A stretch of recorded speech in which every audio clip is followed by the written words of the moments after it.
I'm Walt Milne. I'm a member of the congregation's Board of Trustees.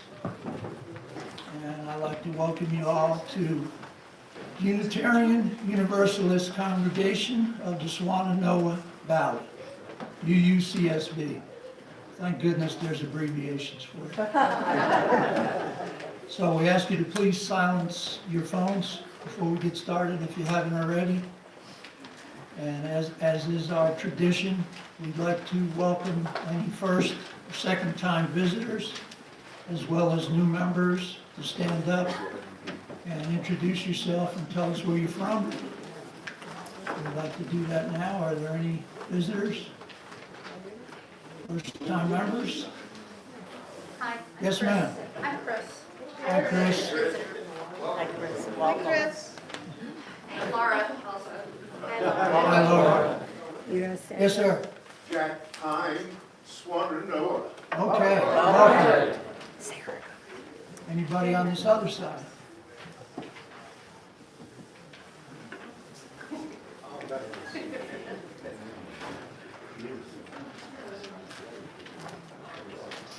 I was recalling about 2 years ago, I stood up and introduced myself for the first time. And I'm still here. So,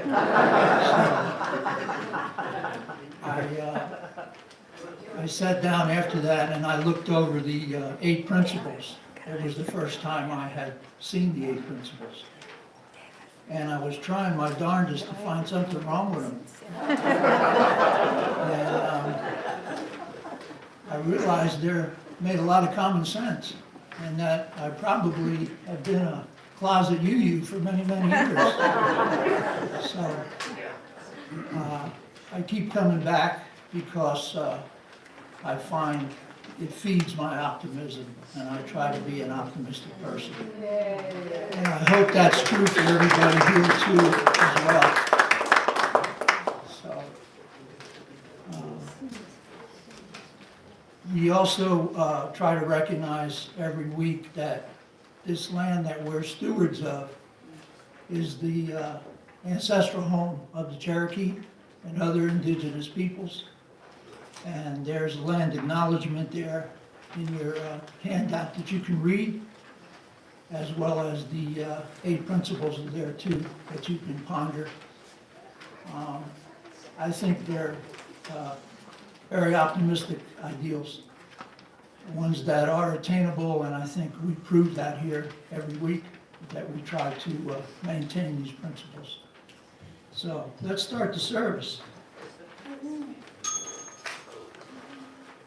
Not as good as I did last week. I'll try again. Brother Michael. Thank you. That was great. That was great.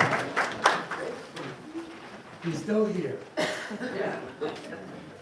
Now, I'm glad you guys are here. So we are.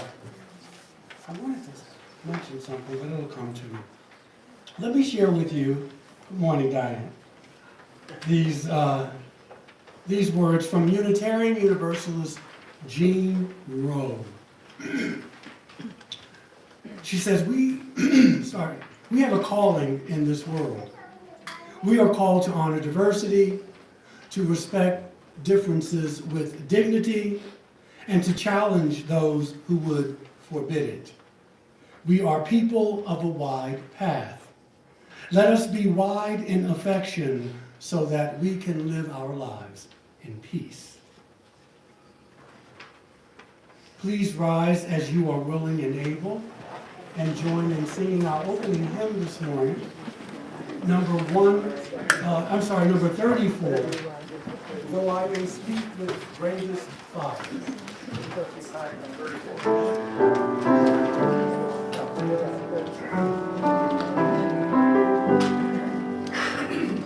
Though I may speak with bravest fire, and have an ear to all inspire, and have not love, my words are vain.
Our responsive reading is The Free Mind in back of the gray hymnal.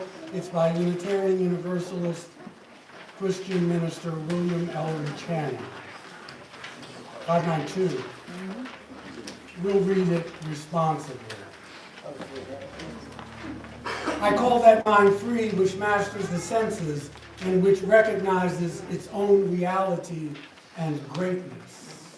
Which passes life, not in asking what they shall eat or drink, but in hungering, thirsting, and seeking after righteousness. I call that mind free which jealously guards its intellectual rights and powers, which does not content itself with a passive or hereditary faith. Which opens itself to light whensoever it comes, which receives new truth as an angel from heaven. I call that mind free which is not passively framed by outward circumstances and is not the creature of accidental impulse. Which discovers everywhere the radiant images of the infinite spirit, and in them finds help to its own spiritual enlargement. I call that mind free which protects itself against the usurpations of society and which does not cower to human opinion. Which refuses to be the slave or tool of the many or of the few, and guards its empire over itself as nobler than the empire of the world. I call that mind free which resists the bondage of habit, which does not mechanically copy the past, nor live on its old virtues. But which listens for new and higher emotions of conscience, and rejoices to pour itself forth in fresh and higher exertions. I call that mind free which sets no bounds to its love, which, whenever they are seen, delights in virtue and sympathizes with suffering. Which recognizes in all human beings the image of God and the rights of God's children, and offers itself up a willing sacrifice to the cause of humankind. And finally, I call that mind free which has cast off all fear but that of wrongdoing, and which no menace or peril can enthrall. Which is calm in the midst of tumults, and possesses itself, though all else be lost.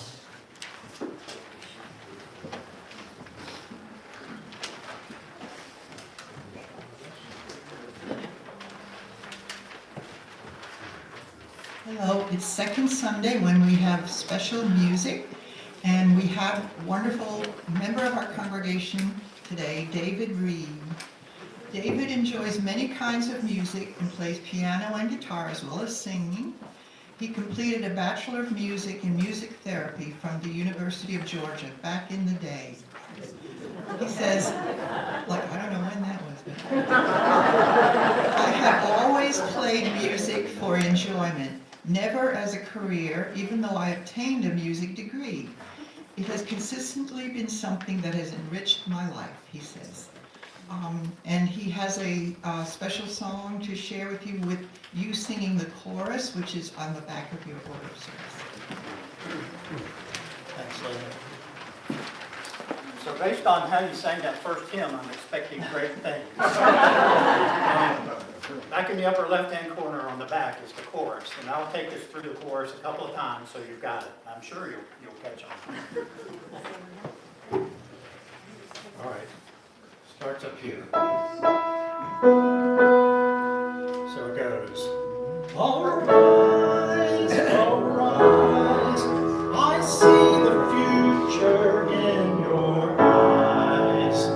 To a more perfect union we aspire, and lift our voices from the fire. Okay, again. Arise, arise, I see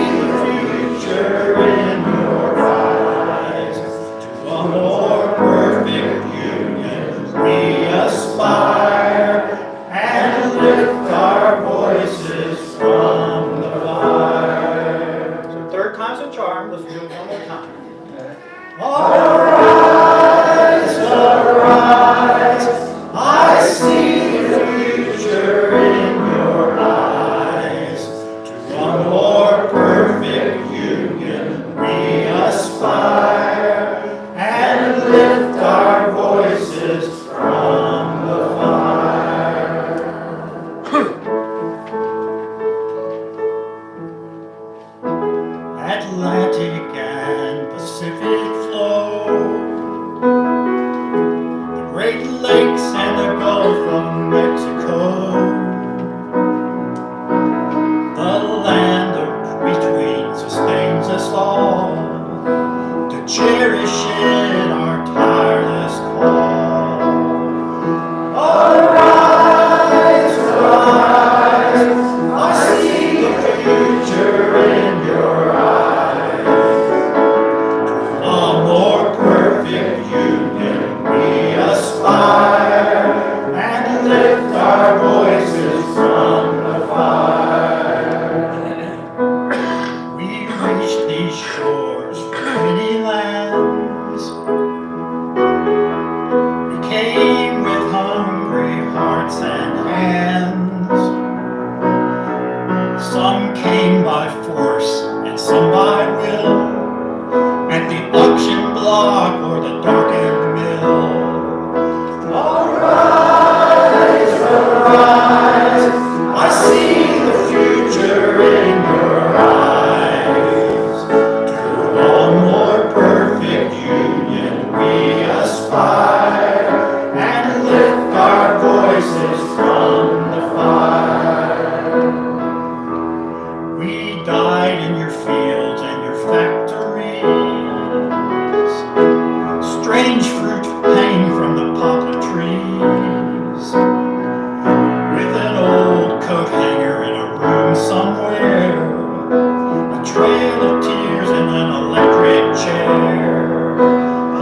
Arise, arise, I see the future in your eyes. To a more perfect union we aspire, and lift our voices from the fire. And our great responsibility to be guardians of our liberty. The tyrants bow to the people's dream, and justice flows like a mighty stream. Arise, arise, I see the future in your eyes. To a more perfect union we aspire, and lift our voices from the fire.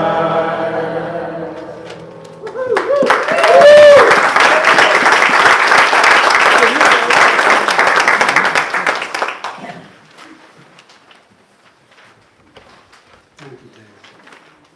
I've forgotten to light a candle for Emery Underwood and for Marianne Vale, who crossed over from this life, well, maybe about 2 weeks ago for Marianne, it seems like it, and for Emery maybe about 10 days ago. So that is for them. This is the time in the service when we invite you to come and share a joy and concern. You have the elements here of the fire and the water, and the stones represent the earth. And please come up and do your thing.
Does anyone need me to bring them the stones?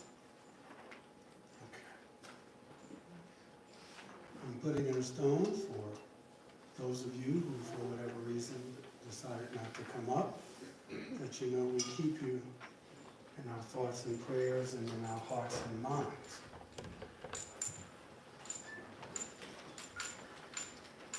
Godspell.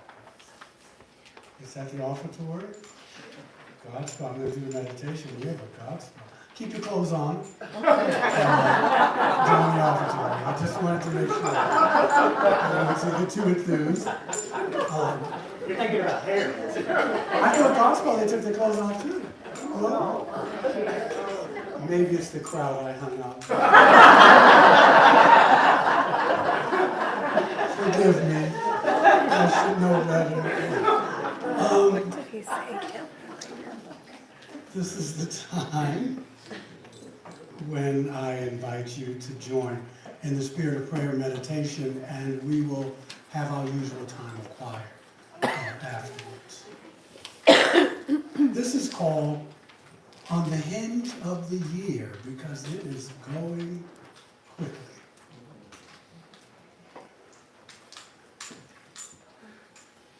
We are living on the hinge of the year, swinging from season to season.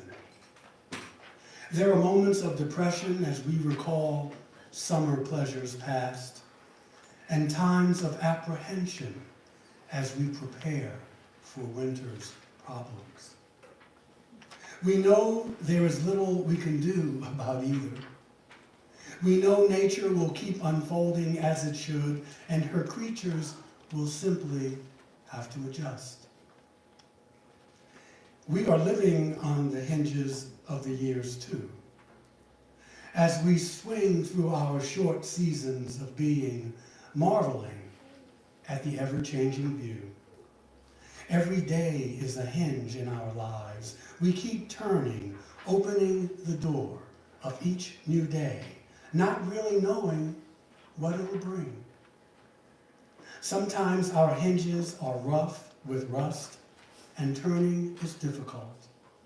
Sometimes our hinges turn with facile touch, and we welcome what is beyond each new door. There are times when we would like to stop, to cease turning, to be able to hold the door still just for a moment, to savor the day and the night of now.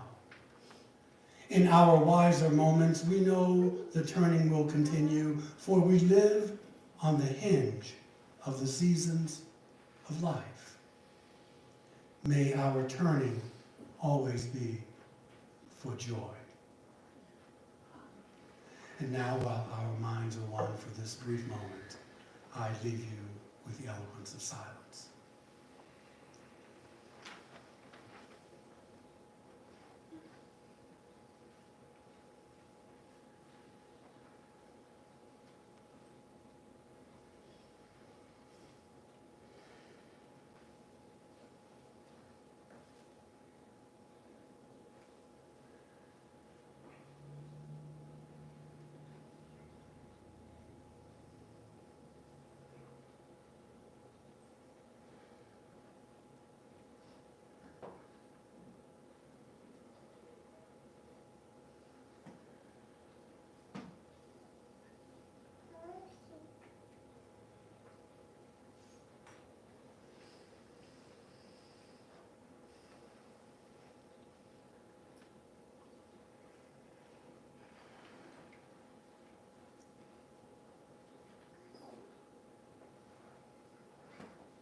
And so it is.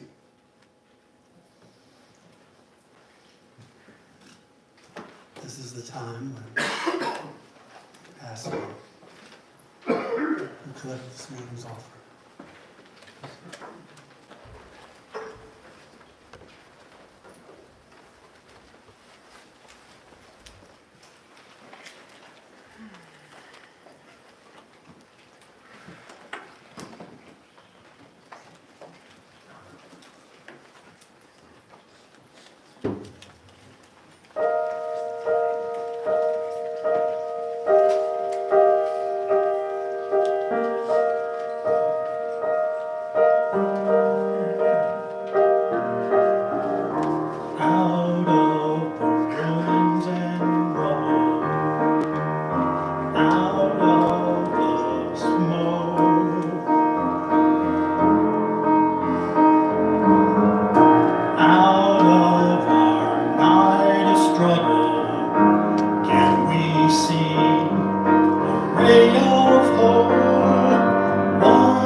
city.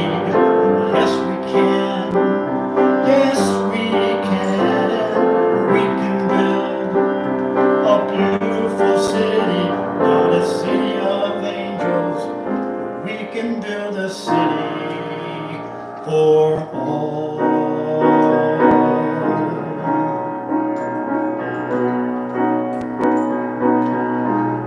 A city for all.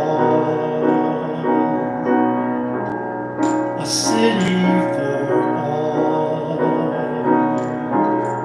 A city for all.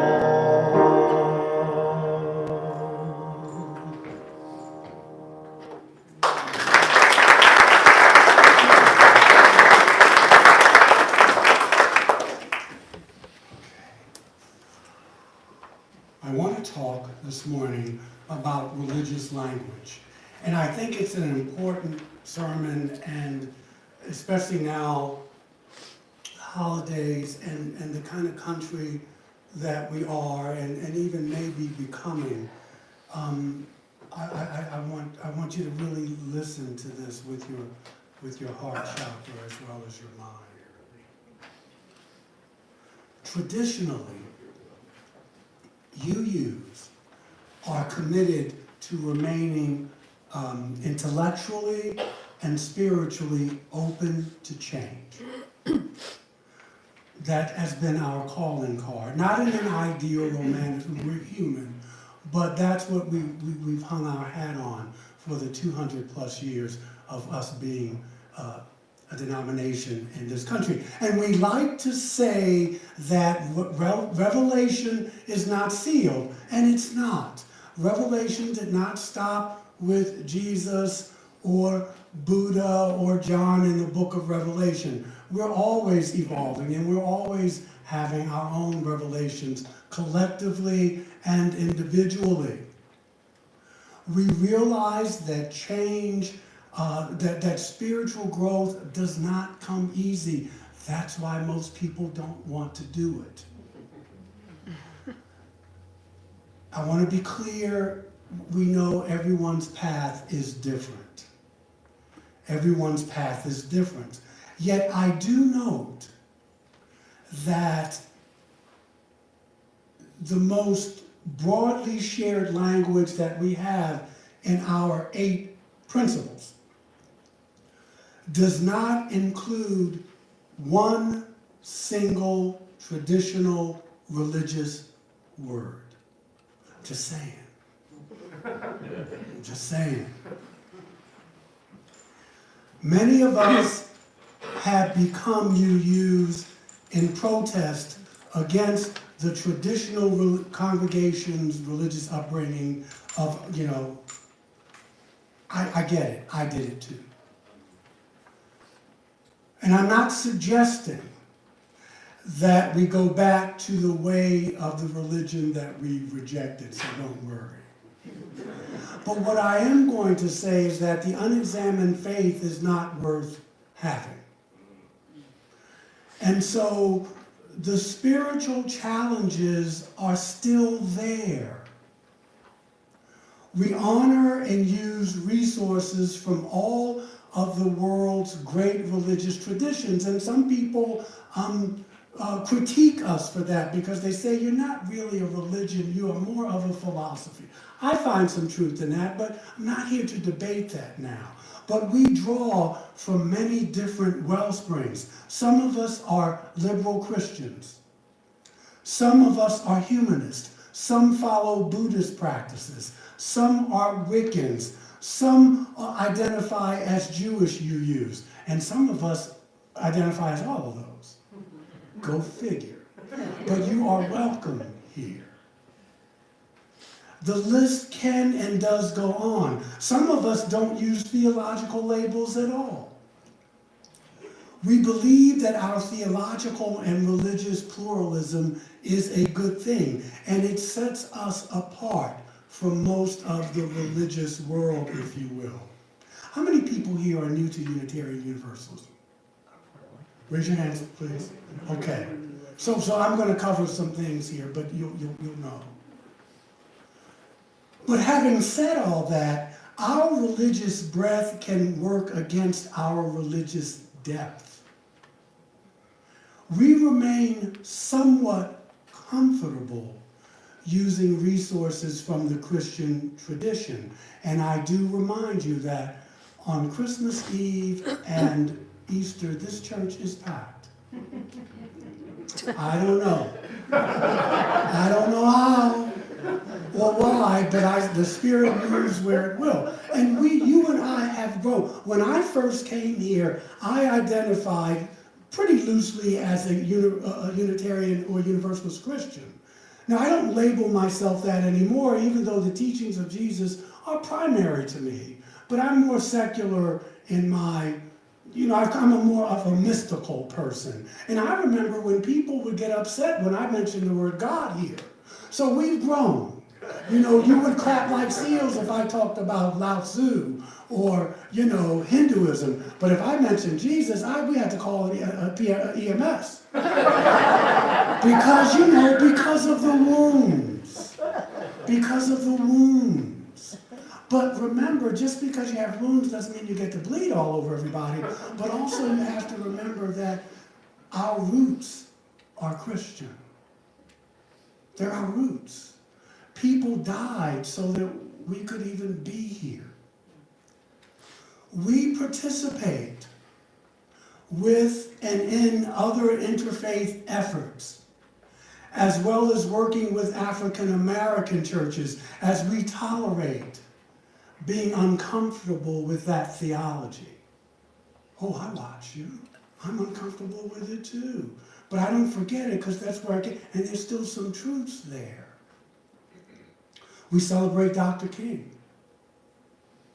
He didn't believe in the physical resurrection of Jesus, but he identified as a Christian. And so the genius of him and other folks like that, because the nation calls itself Christian, and so he knew the language to use to challenge and to get us to live out the meaning, at least try, of the creed. Our faith, as you use, does not always translate well or easily into the way we talk about religion in our culture. So words like God or prayer, words like worship or salvation still make many of us cringe. There's an old UU joke, and I'm sure you've heard it. It describes a UU on her way to heaven. And there's a sign that says heaven, and there's a sign that says discussion about heaven. And I don't have to tell you where she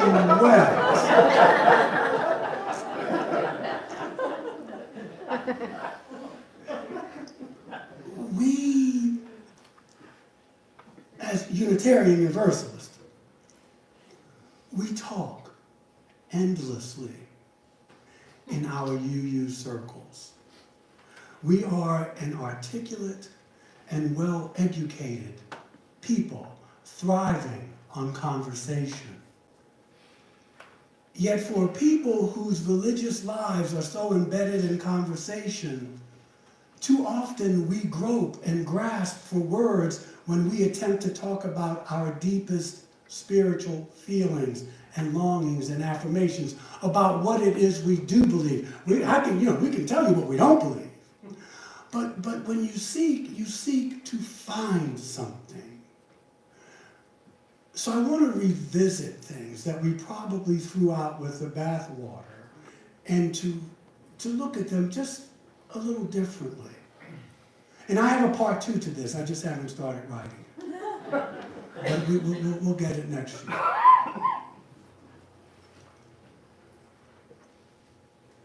Perhaps that is why we talk so much, because we don't speak clearly.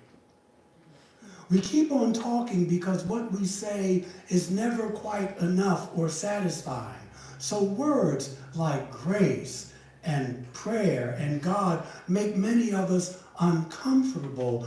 We don't want to, or we don't like the language. Yes, these words can be oppressive, and they have oppressive meanings. But they are also centuries of years old. and have a depth of meaning and beauty to them.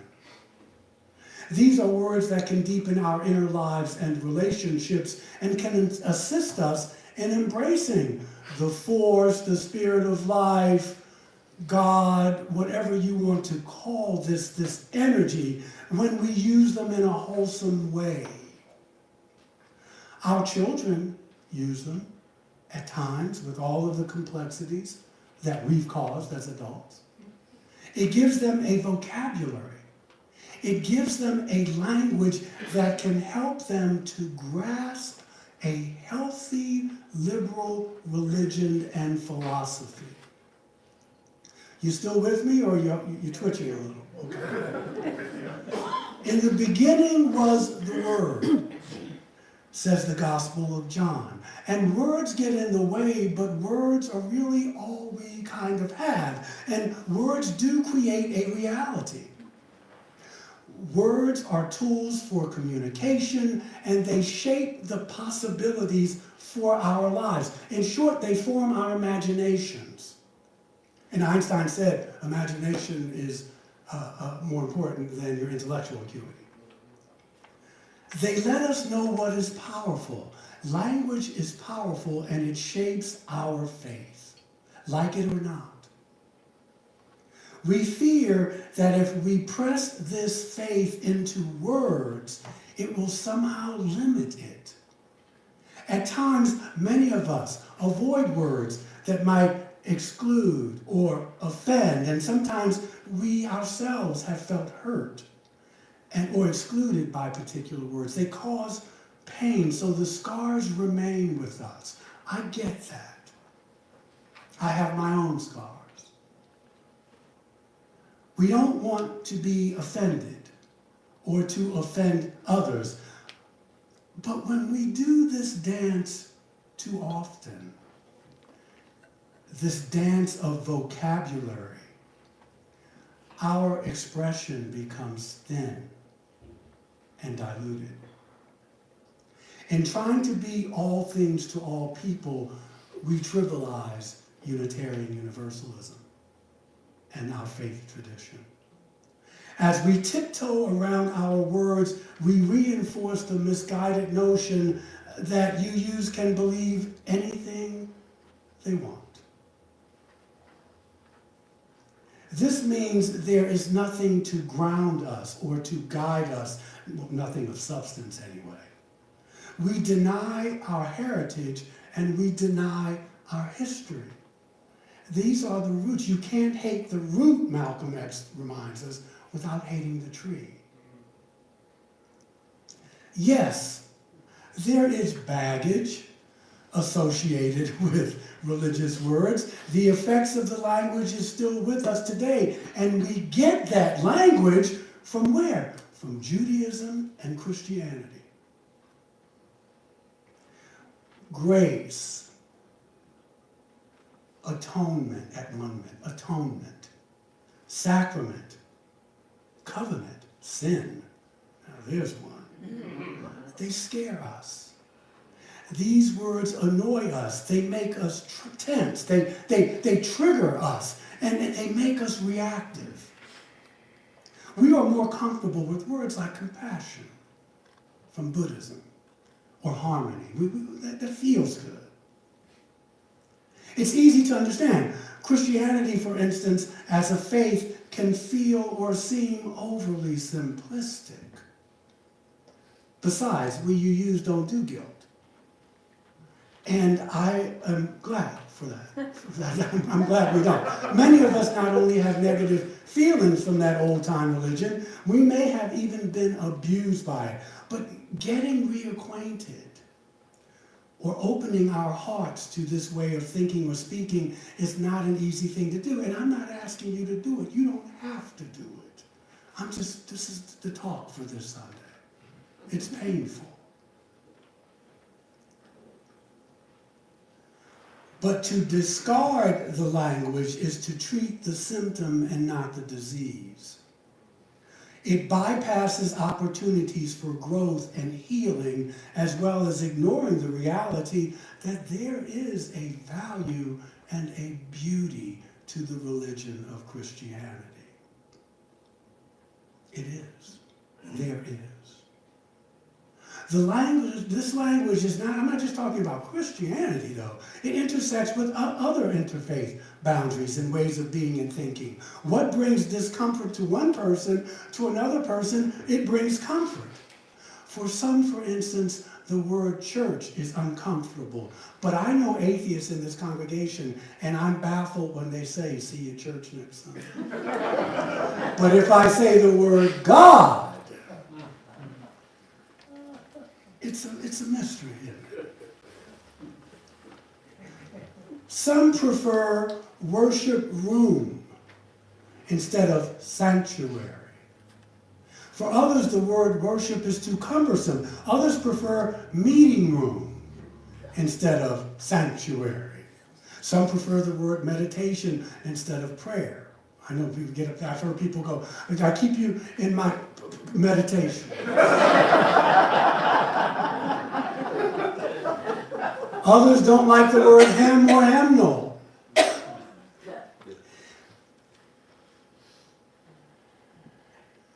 In our rush to be inoffensive, in our quest to be neutral and sensitive, we discard everything until we throw out the baby with the bathwater.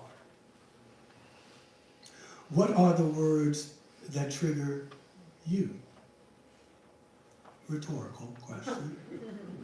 Because we'd be here till 3 o'clock. I missed both the football games. But do you know why they trigger you?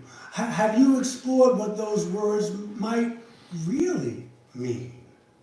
Would this exploration be a path to your spiritual growth?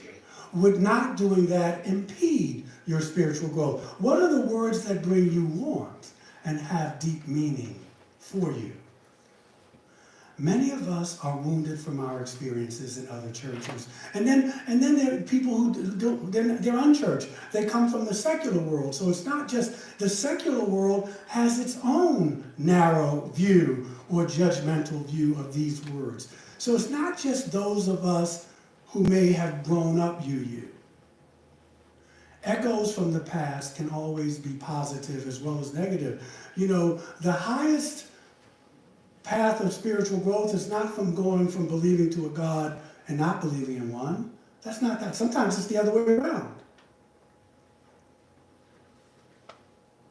I have spoken to humanists who find the words of the 23rd Psalm comforting in times of trouble and stress and grief. And many of us appreciated the rewording of our Christmas songs in the hymnal, but still enjoy the old way of singing the hymns. It doesn't make you unintellectual or your faith is, it feels good. It's okay.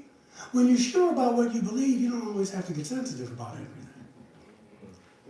We expect the lyrics to capture elusive mysteries and complicated mysteries that can never really be fully captured. And then when they don't, we toss them away.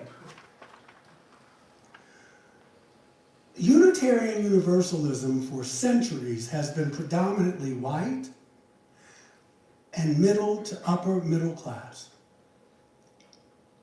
And we have tried to remedy this in many ways to be more accessible to people in all classes and conditions of life. We have worked to become more diverse culturally and racially. Yes, there is a complexity there, but perhaps because we avoid religious language, we may not be as welcoming as we think we are being, collectively speaking. Religious language holds much depth and power to many people in the larger population. I've always wondered why we haven't grown. We still remain 1,000 churches here in Canada, and the UU churches in Europe are mostly Christian. With all this good that we talk about, why is it that we've kind of flatlined? I'm just asking. Why? Why is that? Many may find our services too sterile, too antiseptic, because without the religious language that they are familiar with and have used all their lives. It's just something to think about, that's all I'm saying. When they leave our churches on Sunday morning, they may not have heard the familiar phrases. They may feel that they haven't really had church or worship. They haven't prayed or been spiritually fulfilled. Just as we are turned off when others use God language, others turn away because we may not. We know what growth, who knows what growth our congregations will experience if we didn't shy away from the language. In many congregations, the Christmas story may be the only one we can count on hearing every week. And there's some, humanist congregations, because they don't use the word church, that we won't even be here Christmas Eve. So it's not guaranteed. Yet there can be a richness, a deepness, when stories are repeated. It's not just the words, but the meanings that have to be grasped.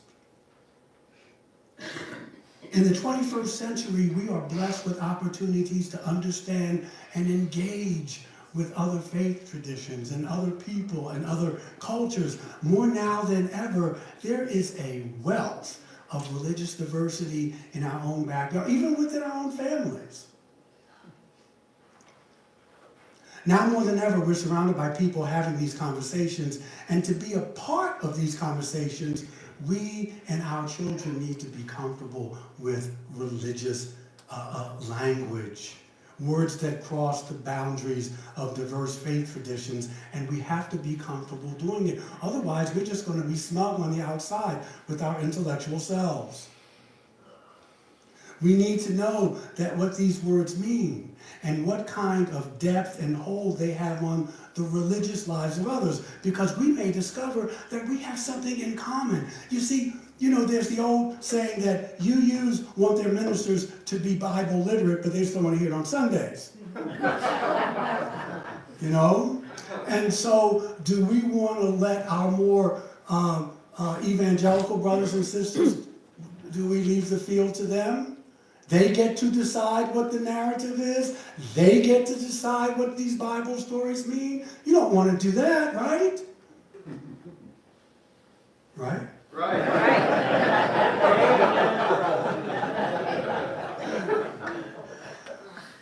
You scared me.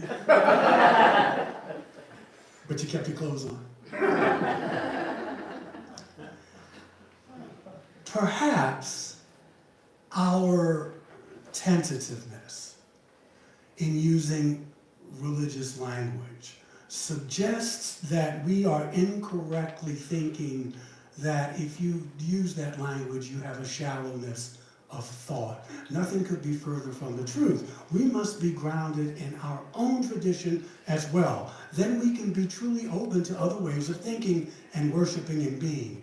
And part of that grounding is that you are able to articulate.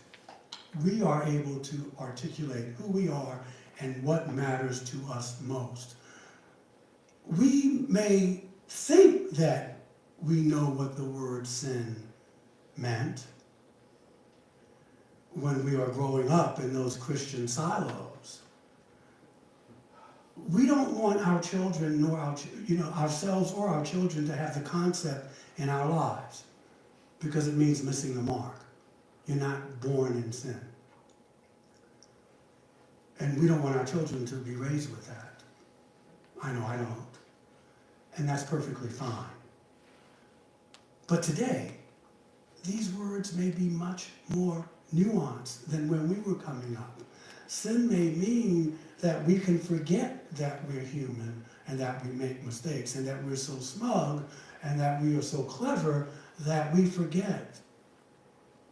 You see what I'm saying? And so it may not mean what it meant before. It just may mean, Michael, wake up, you're not all that. Alice, I want to see you after class. I heard that. And I want some potato chips as well. I'll give an example. I mean it out. I preferred the word, Alice is my friend, we are joking. For instance, I preferred the word, I used to put the word prayer in that box. Right?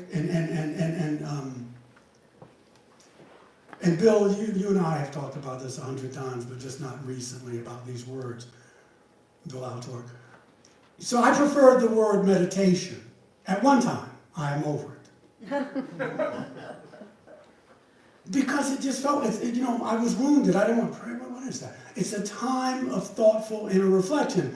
But when I began my journey as an energy healer, I found that prayer could not be contained in that little box I had previously put it in. The word prayer is once again in my lexicon.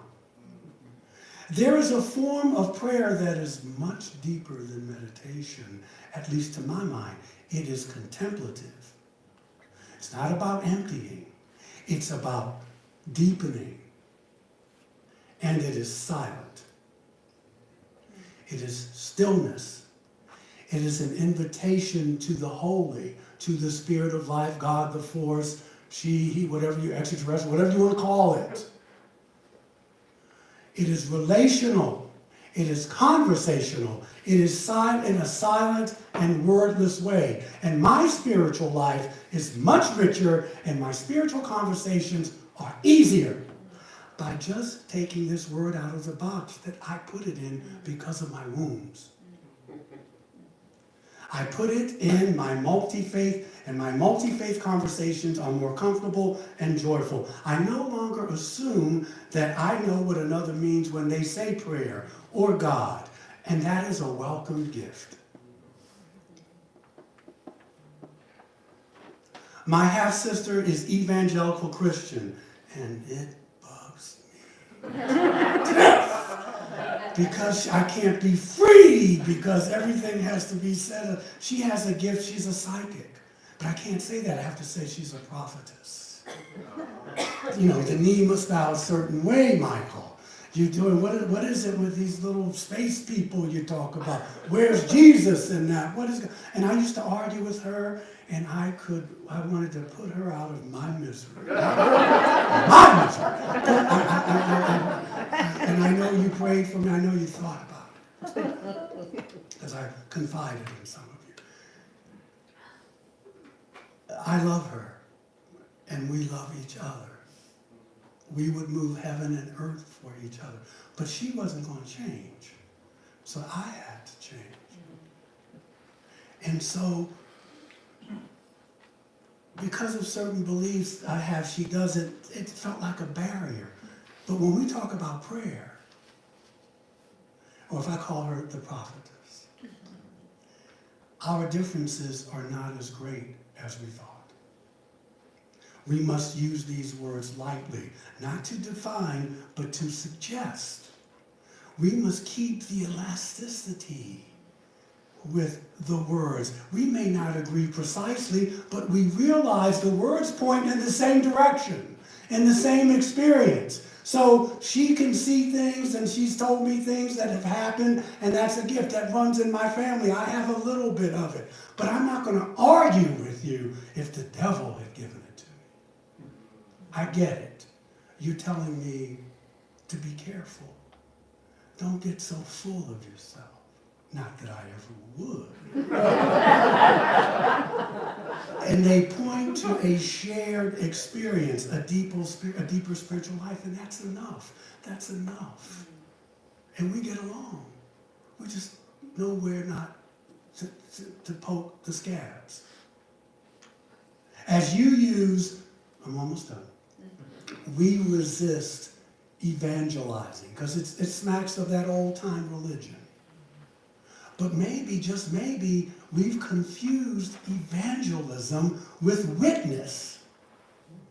We need to tell people about the good news that's here. That's what the gospel means. And so, to witness is not to convert anyone to the one true faith. To witness is to put one's faith into words. and then into action. Not so much it's not all about the words. We are great with our actions for peace and justice, but we don't know how to articulate it. Again, the unexamined life is not worth living, and the unexamined faith is not worth having. You can't hate the roots without hating the tree. And our UU roots use these words. To resist witnessing keeps our story hidden from the larger world, and we become lazy in our articulation. So I'm just imagine if our young people were sent forth with our blessings to proclaim the gospel of the good news of Unitarian Universalism. I think that's a good thing. Imagine how they may witness to their faith in a broken world, to a world who needs to hear about what we do in our congregations on Sunday morning. Imagine how others who hear this good news, who have been unaware that it even exists, may be fulfilled. Imagine. Just imagine.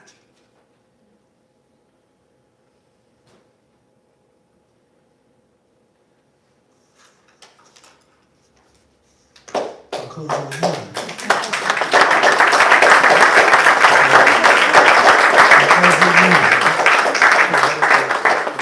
I'll closing hymn 298. Please rise as you are willing and able.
is what I see. Have a wonderful afternoon.